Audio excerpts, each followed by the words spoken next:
Bonjour et bienvenue sur le plateau de ma thèse en 2 minutes. Aujourd'hui, nous allons parler de physique quantique avec Adrien Jeantet. Bonjour. Bonjour. Vous êtes doctorant à l'École normale supérieure et Paris 7 Mhm. et vous vous êtes intéressé aux échanges de mails, aux échanges de données sur Internet et notamment le fait qu'elles n'étaient pas sécurisées. Racontez-nous. Alors, il faut savoir qu'aujourd'hui, quand vous écrivez un mail, par exemple vous écrivez bonjour, l'ordinateur va le traduire dans son langage, c'est-à-dire des 0 et des 1. Ensuite, ça va devenir de l'électricité et puis de la lumière. Et en fait, pour envoyer un simple message, aujourd'hui, il faut des grosses quantités de lumière. Alors, comment est-ce qu'on fait 0 ou 1 avec de la lumière? 1, c'est j'ai de la lumière, 0, j'ai pas de lumière. Mais ça ouvre des failles de sécurité d'avoir des grosses quantités de lumière et notamment d'avoir des milliards de photons. Un photon, ce qu'on appelle un photon, c'est un grain de lumière en fait.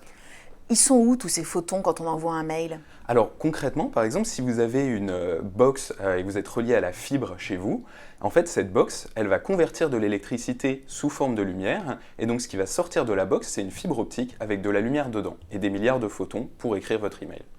Donc, qu'est-ce que vous avez trouvé comme idée pour pallier à ce problème? Alors nous, ce qu'on voudrait faire, c'est pouvoir écrire de l'information, donc un email sur un seul photon. Et ça a des avantages en termes de sécurité. Parce que ça nous garantit, les lois de la physique nous garantissent qu'avec un seul photon, on est sûr de ne pas être écouté. Alors, comment est-ce que vous créez un seul photon? Alors, pour créer un seul photon, nous, on utilise des tout petits objets qu'on appelle des nanotubes de carbone. Ça a une forme de tube et pour vous donner une idée, leur épaisseur, c'est 100 000 fois moins épais qu'un cheveu. Donc quelque chose de minuscule et qui a la propriété naturelle de créer des photons un par un. Et alors, une fois que vous avez créé ce photon, qu'est-ce qui se passe? Alors déjà, l'enjeu, c'est pas juste de le créer un par un, bon, ça on arrivait déjà à le faire, mais c'est de le faire avec une bonne efficacité. Parce que si vous mettez tout votre mail sur un photon, mais que vous pouvez en envoyer un tous les 2 jours, ça sert pas à grand chose.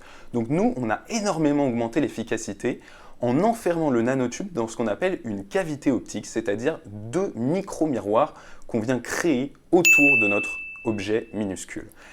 Et donc ensuite, ce photon, il va partir dans une fibre optique et il va pouvoir être utilisé dans les télécommunications. D'accord. Dernière question, au-delà des 2 minutes, quand est-ce qu'on pourra quand est-ce qu'on pourra échanger des mails en toute sécurité concrètement?